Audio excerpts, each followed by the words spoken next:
Hello, women of valor.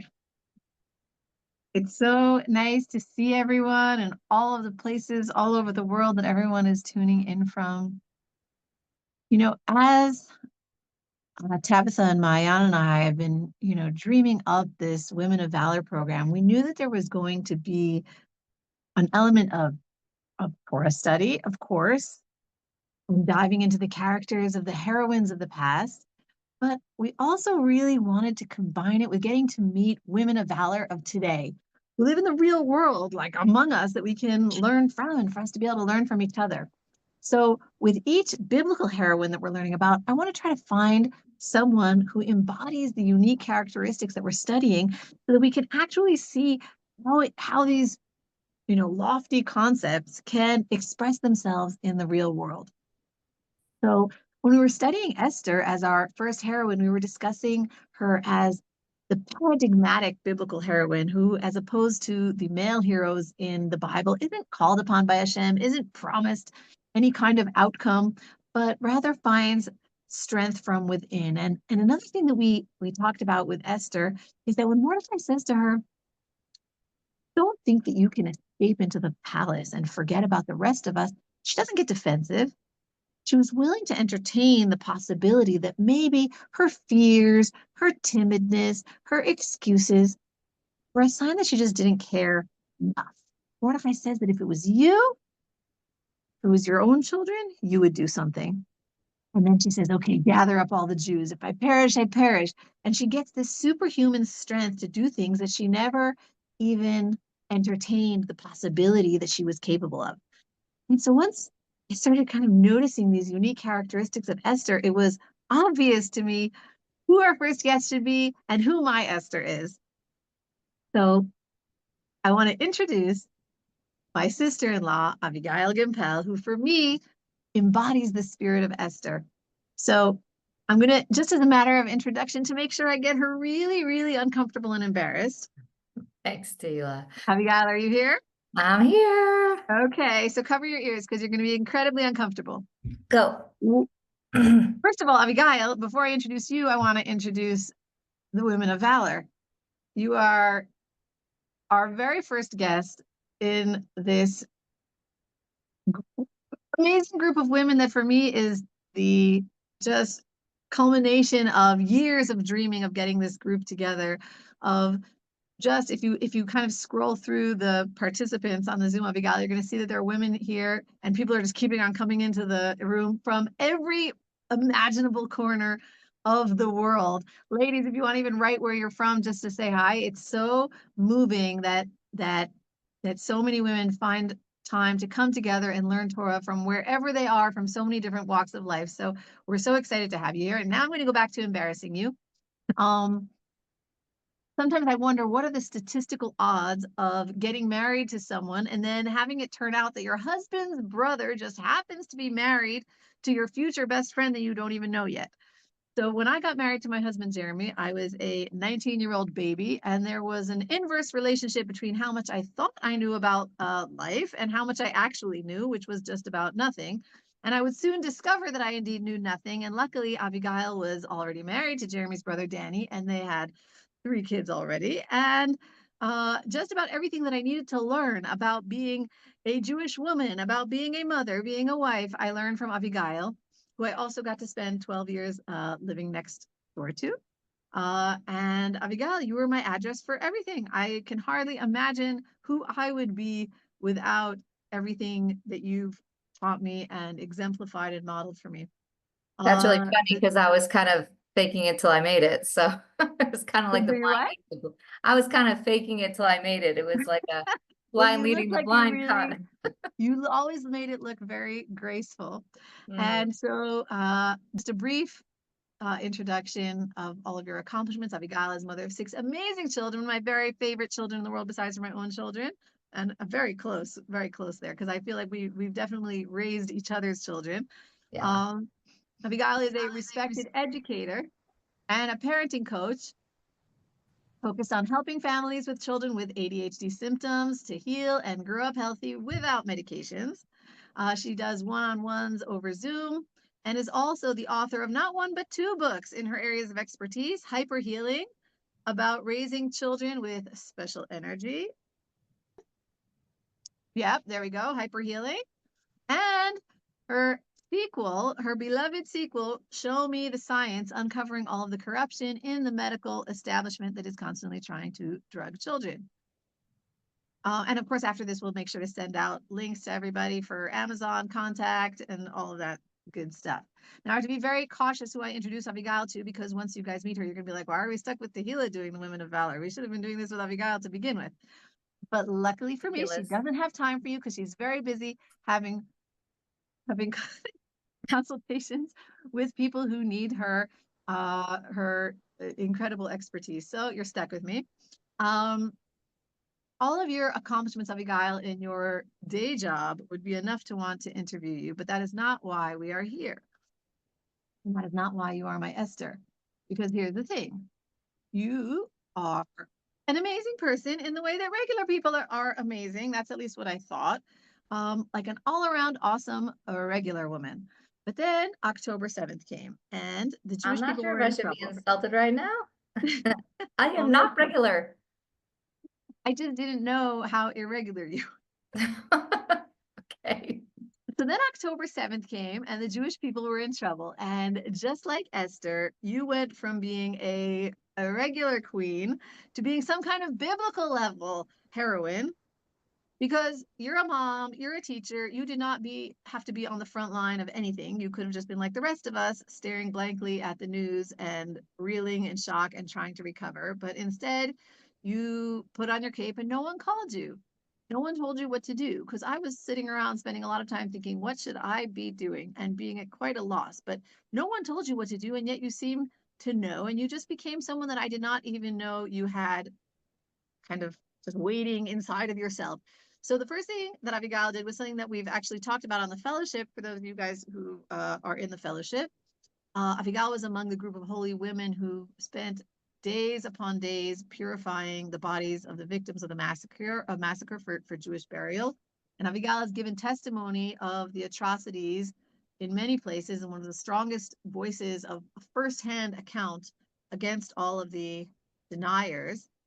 Abigail was on the Caroline Glick show with how many, just millions and millions of views. And I don't even want to open up that one because it's so painful for you, and that's not what I want to talk about, but people should know that and hear about that in other places. And that would have been enough. That would have been wow, but you did not rest. Abigail, you found out that the IDF was missing important protective gear, and you decided to basically open a one-woman show to personally go against every rule and regulation and start importing gear to make sure that every soldier had what they needed, to the point that you went from being like a mom, a suburban mom, a teacher, to someone who can discuss the finer points of the differences between different drones and scopes and vests and helmets with any IDF officer of any brass. So, and Abigail was honored by the Ari Fuld Memorial Fund for all of her efforts. It doesn't end. So, Abigail, now that I have thoroughly embarrassed you, yes, that is Without Abigail mentioning that my entire inspiration was you and your incredible DeVry Torah you were churning out. Thank you. So now that I've embarrassed you enough, how did you go from being a suburban mom to being an international arms smuggler? Okay, so you're being a little dramatic, which is natural for you. And I'm going to forgive that for a moment. No, so the story is less dramatic than you tell it, obviously. What happened is that my amazing son, Gabriel, was called up on October 7th, and he had a broken arm, and he sawed his cast off and showed up for duty that night. Which was remarkable and mind-blowing. And the next morning, he called and said, "Hey, Ma, listen, I need a vest, a bulletproof vest. Would you mind getting me a bulletproof vest?" And I said, "Well, of course I wouldn't mind getting you a bulletproof vest. I'm on it, honey. I'll send it your way any old minute now." And I got off the phone with him, and I went to where we all go to shop, Amazon. And I type in bulletproof army grade vest. And surprisingly, there were none being sold on Amazon. So it's my kid. He's about to be marched into a war zone with a broken arm that he's not telling his officers about. And I'm, like any mom, a little bit panicked about that. So I just started sending emails, messages to whoever I knew, everyone from Jews to Gentiles all over the world. I sent out messages and said, hey guys, I need to find a bulletproof vest. And my sister landed up being the connection. She lived in South Africa at the time, which is funny in and of itself. All of you know the politics of South Africa. And she got me connected to a rabbi there. And we started, and I said, listen, I need the vest. He sent one vest. And my son says, I'm not taking that vest. The guys in my unit don't have vests. Ema, we got to get 25 more vests. And I said, of course we have to get 25 more vests. Wasn't that obvious? Why didn't I think of that? So I went back to the rabbi and said, we need 25. Actually, let's not do 25. We need 100. He says, do you realize what 100 costs? I said, don't worry about the cost. We'll take care of the cost. And I had no idea. I'd never raised a penny in my life. I have a hard time charging my own clients. So I just started once again turning to all my people. He says, why don't you order 10? Just do 10 to begin with. I said, no way. We need 100 because by then the Jewish nation, small network, everyone discovers there's someone in the community who can get stuff. So I landed up that day raising enough money for 90 vests, and my new partner in crime, Gabi, raised money for the other 10. That's how we got it launched. But once you're already getting things, then people start turning to you. And there were hundreds and thousands of panicked mothers just like me. My son's was in Gaza, and his smartphone got smashed to smithereens. My son is on an army base. They don't have enough uniforms. Can you get them a sewing machine so that they could repair what they have? My daughter is up north, and she doesn't have a bed, and she's in her 9th month of pregnancy, and she's doing intelligence up north. Can you get her an apartment and a bed and a blanket? So that's how it all got started. I was not an arms smuggler, although some funny things happened along the way, and I did learn all there is to know about customs. And yes, I can have an intelligent conversation now about scopes and vests and helmets and drones and things like that, which is fascinating information that I hope to never need again for the rest of my life.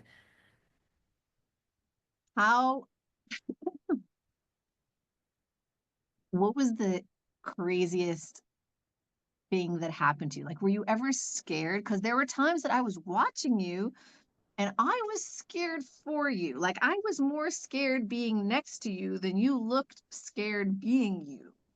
So there was that one time when I tried to get you to commit a crime.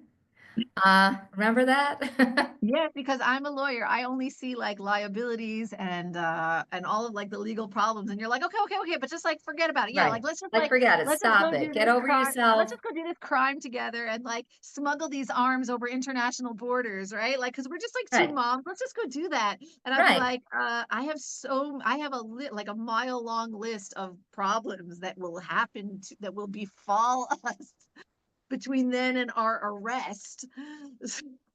So that's what So like what happened. was your So, scariest thing and how are you not scared of doing things that everyone else are way too scared to do? Like what are you drawing out of?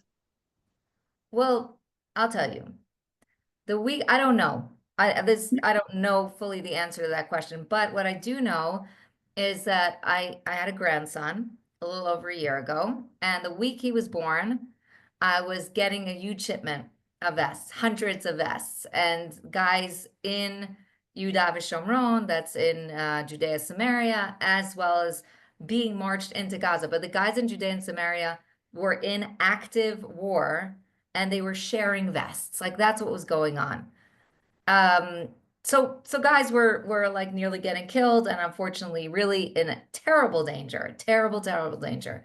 So you have to work with a nonprofit in order to bring any donations into Israel.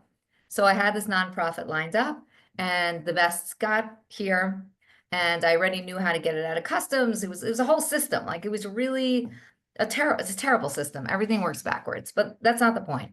We're not judging right now. But what happened was, maybe a little bit. Okay, we're judging a tiny bit.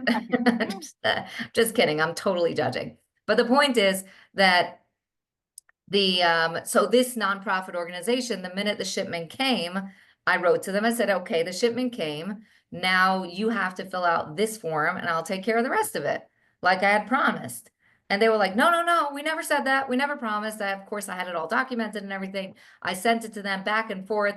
Listen, okay, so you don't want to help me get it out of customs. There are soldiers on the front line who are in danger. We need to get it out now. So just write a letter that you're going to pass it on to a different nonprofit, which was the Ari Fold Project, who I'm still working with today. They are unbelievable. And so I said, just write a letter saying, we have decided not to take ownership of these vests, and we are giving all of the ownership of the vests onto the Ari Fold Project. Great. Why don't you do that? Excellent. So they send me a letter, and the letter says, we have no idea who this criminal Avigail Gimpel is. We have never met her. She's just using our nonprofit in order to sell vests on the black market. God knows what they thought I was going to do with all those vests. Anyway, they send that message, and I'm like, oh my God. It's like between the grandson's birth and his breed, and his grandmother's going to jail, because if they get that letter in customs, they're going to throw me in jail, because that's a felony, like smuggling things in and then selling it, whatever. It's a felony, isn't it, Tila? Yes, it's a felony, It's a Abigail. felony. So I said to Tehila, You covered listen, that at that time. so since they were accusing me of a felony, I said, well, let's fix this. How about if we take their letterhead and use your PDF thing and rewrite it, and you could write in and we'll use that letter. And she refused. So it took me another week of begging and pleading and agonizing with these guys and doing whatever they wanted to get it switched over. And thank God at the end, we did a midnight run with my son's best friend in a dinky van in the driving rain. He actually stopped on the side of the road at one point and said, oh, the car just stopped. I'm just gonna get it going again. And I'm like, what does that mean? What does that mean? The car just stopped. What does that mean? He's like, sometimes it just stops. I'm like, we're going 80 miles an hour on the Jerusalem Tel Aviv highway. It doesn't get to do that. Anyway, we got home at 4 a.m, 500 vests in our van, all taken care of.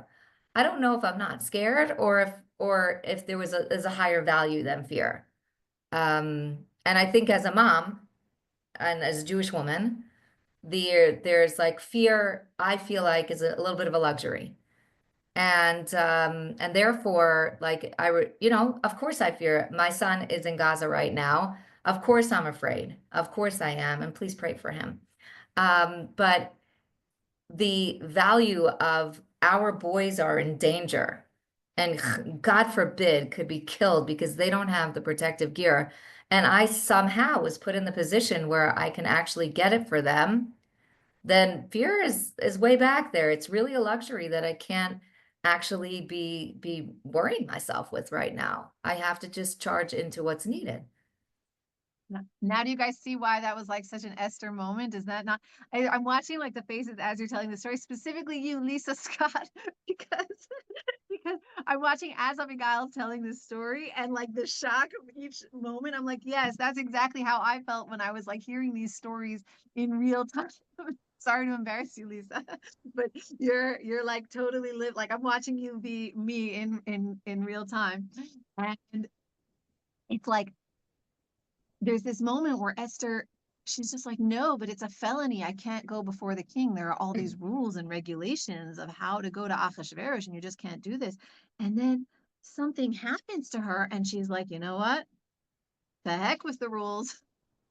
It's like time to fight for the Jewish people. And she has this entire weight of responsibility of everyone on her as if they're all her own. So it's like, how do you how do you bear? Sometimes I wonder, like, I don't walk around. I feel like I pray for the Jewish people and I feel responsible for what I'm responsible for. But I feel like when I see you, you're carrying the if any soldier anywhere is missing anything, it's like it's on you personally, directly. Like I see you carrying that on your really like tiny shoulders. Like she has really tiny shoulders. She's like a tiny person, guys. She's I very, have very, very I mean, very strong strong. shoulders. She kicks my butt in like CrossFit when we exercise together, but like she's a light, dainty woman, and on your dainty shoulders, you seem to always be carrying the entire weight of every Jewish fighter on your shoulders. How do you balance that, like between that responsibility and being able to just exist in the world? Like, how do you bear that? How do you function? And do you have like biblical heroines that you draw inspiration from, or that like give you kind of like courage to move forward with that? Because it seems like so much like I think most of us just live in a place where we're able to be like, okay, I have my sphere of responsibility. If my sphere of response, sometimes I say to Avigail, like, Abigail, to be like, okay, well, there's a unit somewhere over somewhere that they need something, and I'm like, okay, I have to make dinner, Abigail. I don't know how to get them a helmet to that guy. And it's like you bear that all the time. How do you balance between that and like living your regular life? That's really my question. That was a very long question. Sorry. Poorly. I balance it poorly. Uh, if you must know, the weight of responsibility is definitely upon me. Right before I came onto this call, besides for babysitting for my grandson, who's here right now, being the cutest person on the planet. Does Um, Abigail look like she's old enough to be a grandmother? but I'm asking I'm like having to say what I see everyone is thinking. Yeah, well, sorry. I'm definitely old enough to be a grandmother, and you know, I right before I jumped into your Zoom, I got a request from a soldier. Hey, listen, we started talking a couple months ago. Now I'm going back in. Can you get me what you had promised? And what have I promised? Oh my God, I promised a lot of things, but I'm going to get it for them because the decision I made way back on October 8th was that I wasn't going to say no to anybody that needed anything to protect themselves so that they can protect our nation, which, as far as I'm concerned, is frontline protection for the entire free world. So maybe I'm being dramatic, but I don't think so. So definitely it's weighty. Definitely it's stressful.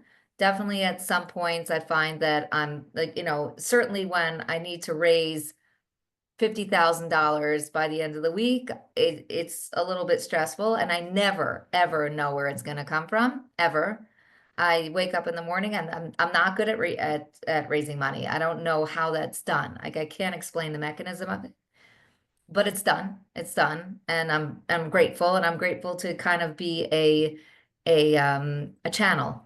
And I really feel like this has been a year of a lot of a year plus of a tremendous amount of humility, and knowing that God really gave me the opportunity, and it's a massive opportunity. So it's a lot of gratitude, a lot of humility, and that's how it's done. Am I doing it perfectly? Am I doing it well? Do I sometimes yell at my kids because I'm trying to balance 100 things and then they want scrambled eggs? It's possible. I'm not admitting to all my sins, but so that happens. But I would definitely say that for me, it's not one particular woman in the Torah that gives me strength, but it's very much that generation of women that left Egypt, that they collectively were able to inspire their husbands. They were able to protect their families. They were able to keep building families. And they also, a secret that they had was that they were able to really have a tremendous amount of faith and positivity. They came out with their tambourines. Like they knew things were gonna be good. And it's not me. I am part of a team of women and some men. We let some men into our group, but it's mainly women, and it's women from all over this country, from secular to religious, from all over the world, who have come together for one purpose, And I feel like we've linked arms. I've made friends for life. I've been blown away by people's generosity. And it's an incredibly humbling feeling. I know I've said that word 6 times, but that's really what it is. And I'm very grateful to be, like my son Gabriel was saying the other day that like people who are, not really throwing themselves in with what's going on here in Israel, they're kind of like in the background. Like they fade into the background, those who don't really care enough about what's going on. And I said, Gabriel, that's exactly how I feel. We are literally front row center of history right now. And the fact that I could take some minor role in it is mind-blowing. It's so funny that you keep using the word humbling as you've done all these amazing things, because that's actually what we were taught. One of the things that we were talking about with Esther was that, as opposed to sort of the modern view of self-esteem, that you build somebody up by telling them how great they are, Mordecai really does the opposite for Esther. He's like, you're nothing. You and your father's house are going to be forgotten. Like, you're not actually a real like player in this game unless you tie yourself to the rest of the Jewish people, because you're And just going like to be try to tell forgotten. a woman, bet you can't do it. And it's like That's what he's she goes from being so timid to being so courageous, not from some, like, you would think that Mordecai would be like, he's like her uncle, he's like her adoptive father. He would say to her, like, no, you can do it, Esther. And all he does is tell her that she's not actually that important. Like, you yourself alone, unless you tie yourself to the destiny of the Jewish people and to like Hashem's plan for the world, you don't really matter that much. And that ironically doesn't weaken her, it strengthens her. It's such an opposite way of looking at things than yeah. like sort of the modern view of how to build up self-esteem. It's by being part of something that's far, that transcends, that actually you get value. And that's it. Really, I think that's, it's cool that intuitively just that was sort of the word that was flowing out of you. And you know So what, Tila, if I didn't have this mission, then I needed the mission, I needed the inspiration of the other women, I needed to be a mother, I needed a role in order to accomplish any of this. And like if mm, you try to get me to now raise money for a company, I'm pretty useless, really. But it's that synthesis of all of those things coming together, lining up, and Hashem really leading the way and giving us, the having that guiding light in front of us is the only reason this happened. It's like a cog in the wheel. amazing. Well, first of all, thank you so much for coming to be here with us. Abigail had Zoom clients that she was coaching before this, and she has more clients lined up after this. So thank you so much for taking your time. Do you have like a few minutes to answer questions? Because I know people have so many questions. I know that you Sure, have like with your next pleasure. appointment set up, but Yeah, if somebody done. wants to just hop hop on, and I saw a bunch of questions in the chat. If anybody wants to raise their hand, their digital hand, not their physical hand. Where to Right. donate? Thank you. Thank you. I'm actually going to send Tehila a link. That's a direct donation link that you can send using your credit card, and you get a receipt that it's a donation right away through the Arifold project. Thank you. What do you feel like right now is like the most urgent to help the IDF? Like right now, there's like a new round of fighting, and like There is. it's so stressful. Like, you're not sleeping. I'm not sleeping because I know you're not sleeping. And And because we and keep being woken up by the stupid Houthim. yeah, Those exactly. So like, what is the most needed right now for you to keep on protecting IDF soldiers? Well, the IDF soldiers are protecting us. Let's just put it in perspective here. But there's 3 major projects that we're working on. First of all, drones are essential. That's literally the game changer in this war. And the more drones we donate, the more the soldiers send messages back to us, videos back to us, which I can't share, but they keep sending those back saying, you see this group of terrorists. They'll show us the video. This group of terrorists, we spotted them because of the drone and we were able to protect ourselves or take them out. So that's a massive game changer. And it's even more powerful than the vests because the drones are protecting an entire unit, an entire area. So that's remarkable. Drones are quite expensive, but we're really sticking with it. And we've donated probably half of the drones at this point that are in Gaza.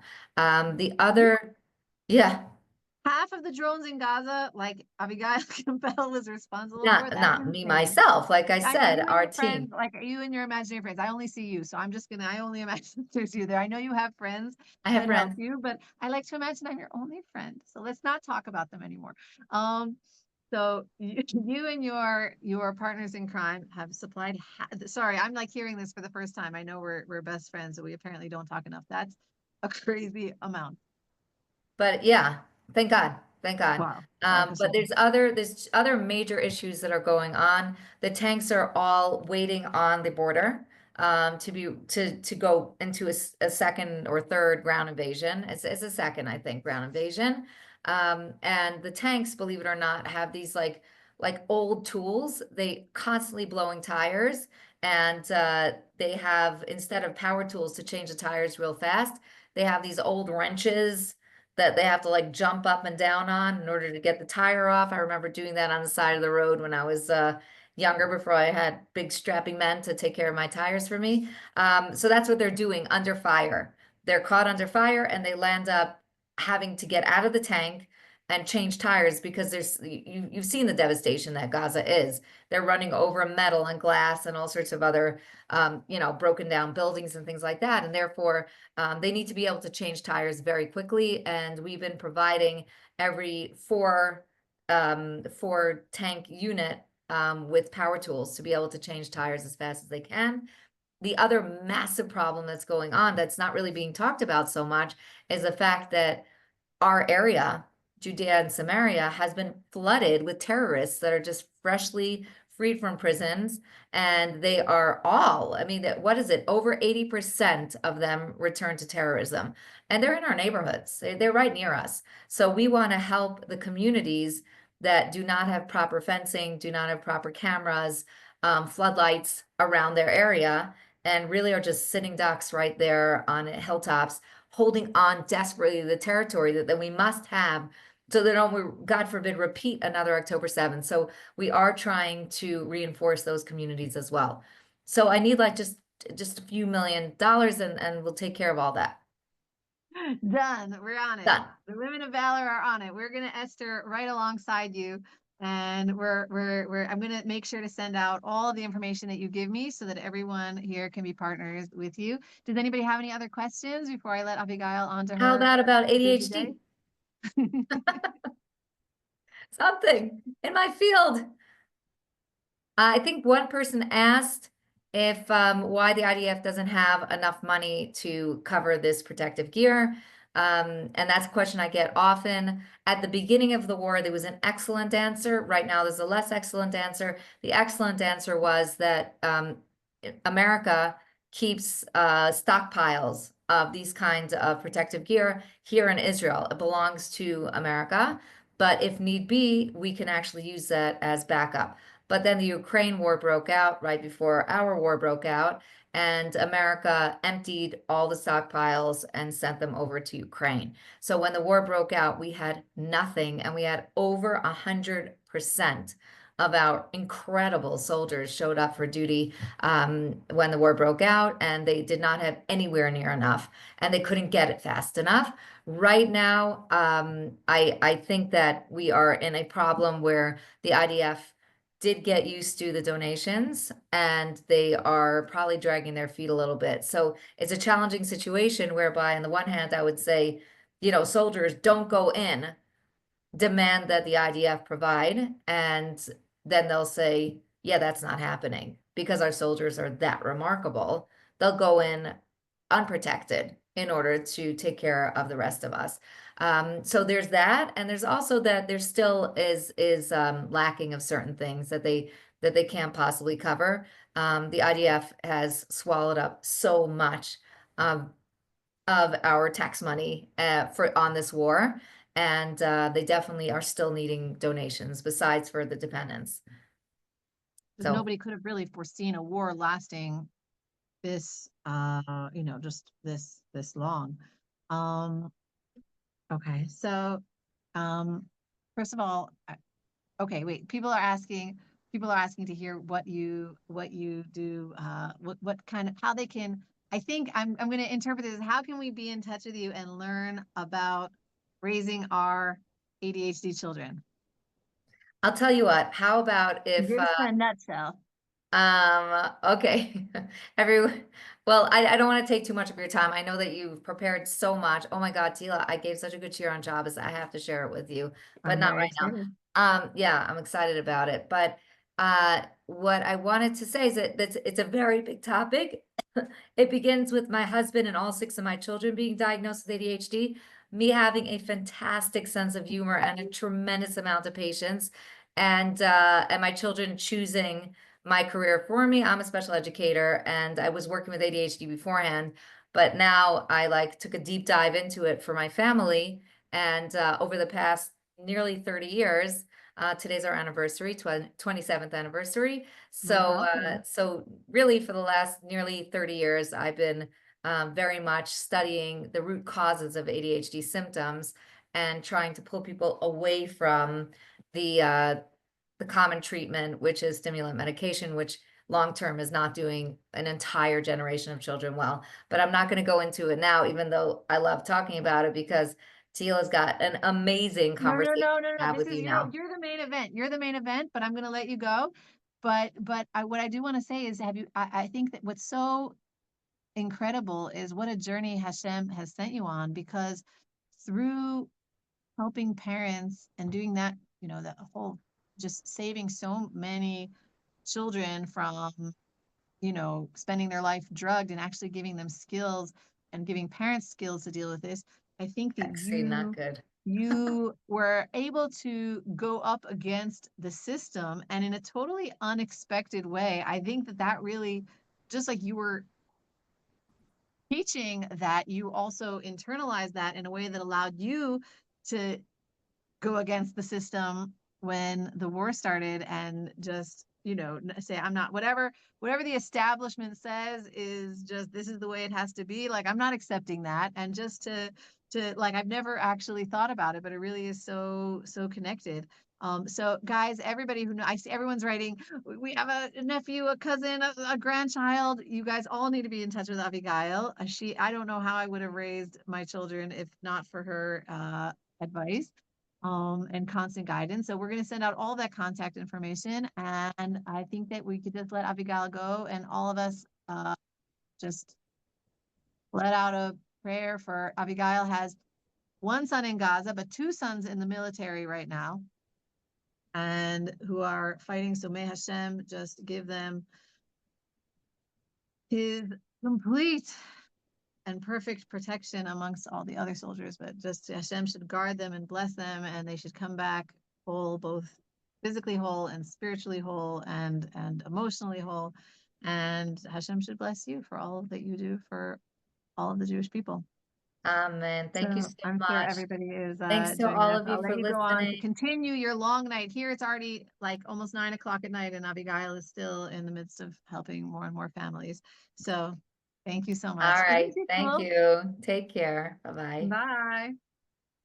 Now you guys see what I'm talking about? That is my Abigail is my Esther. I feel like we're just so blessed to have had her here, and she's such an inspiration. I cannot wait to give everyone her contact info. And definitely, if you guys have friends, family, children, grandchildren who are dealing with this whole field, Abigail's books are, I keep them both next to my bed.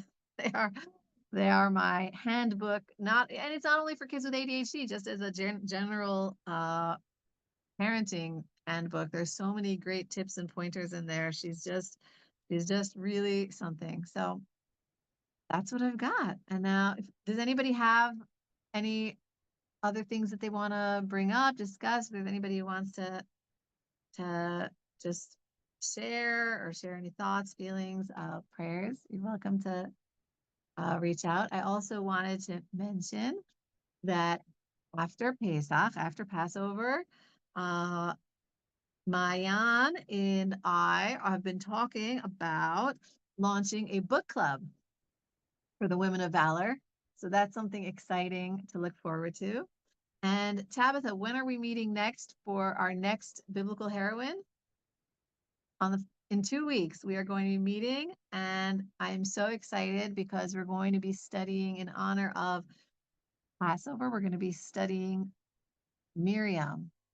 And I'm just so excited about that. So everybody is invited to start brushing up and reviewing the verses. Hopefully we'll send out some suggested some suggested reading and thinking before the class.